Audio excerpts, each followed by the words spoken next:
আজকে আমি একটা খুব গুরুত্বপূর্ণ বিষয় নিয়ে কথা বলবো। গণভোট, বা যাকে অনেকেই বলে রেফারেন্ডাম।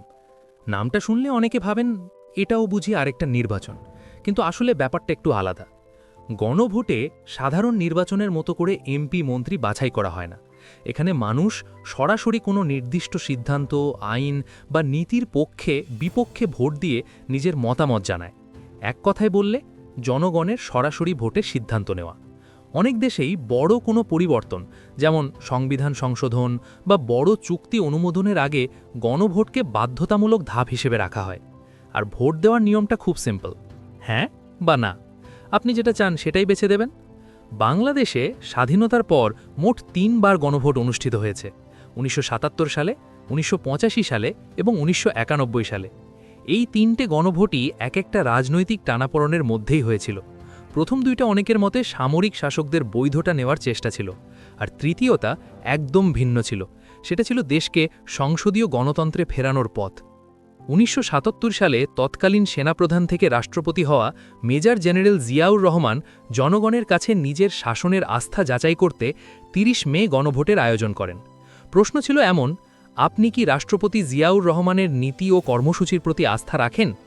বিরোধীরা অভিযোগ করেছিল ফলাফল অতিরঞ্জিত, ভোটে গোলমাল হয়েছে। তবুও সরকারি হিসেবে হ্যাঁ প্রায় ৯৯% দেখানো হয়। এরপর আসে ২১ মার্চ ১৯৮৫।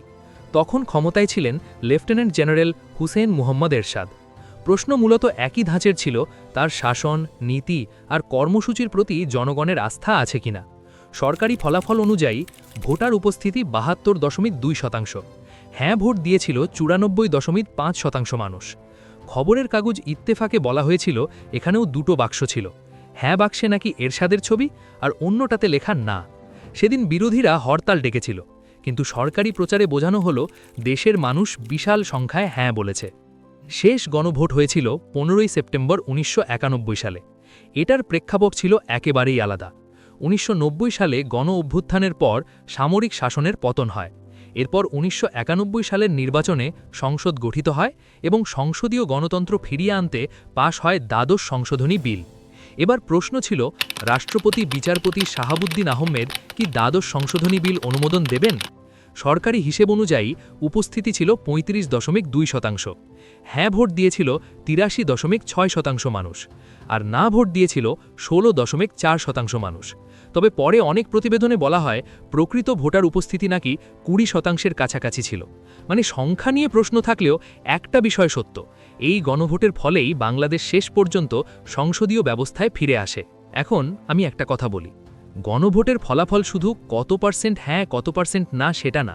এগুলো আসলে দেশের ভেতরের রাজনৈতিক সংকট, ক্ষমতার লড়াই আর পরিবর্তনের গল্প। প্রথম দুই গণভোট অনেকটা ছিল ক্ষমতা ধরে রাখার হাতিয়ার, কিন্তু তৃতীয় গণভোট সেটা দেশের রাজনৈতিক চাকা ঘুরিয়ে দিয়েছিল। আজকের সংকটময় সময়ে এসে আমরা আবার একটা বিশাল সিদ্ধান্তের সামনে দাঁড়িয়ে গেছি। এটা শুধুই একটা ভোট না, এটা এমন একটা সিদ্ধান্ত যার প্রভাব আপনার জীবনে তো আছেই, আপনার সন্তানের ভবিষ্যতেও পড়বে। গণভোট ২০২৬-এ হ্যাঁ মানে সংস্কারের পক্ষে দাঁড়ানো, ভোটের অধিকার শক্ত করা, ক্ষমতার সীমা নির্ধারণ করা, একটা ন্যায্য ভারসাম্যপূর্ণ রাষ্ট্র গড়ার পথে এগিয়ে যাওয়া। এখন সিদ্ধান্ত একদম আপনার।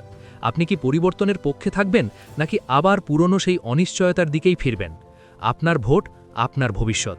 গণভোট ২০২৬-এ হ্যাঁ বলুন। স্বৈরাচার, দুর্নীতি, চাঁদাবাজি রুখে দিন। ভিডিওটা ভালো লাগলে সাবস্ক্রাইব করুন আর কমেন্টে আপনার মূল্যবান মতামত লিখে জানান। আপনার সাবস্ক্রিপশনই আমাদের আরও তথ্যপূর্ণ ভিডিও বানাতে উৎসাহ দেয়। ধন্যবাদ।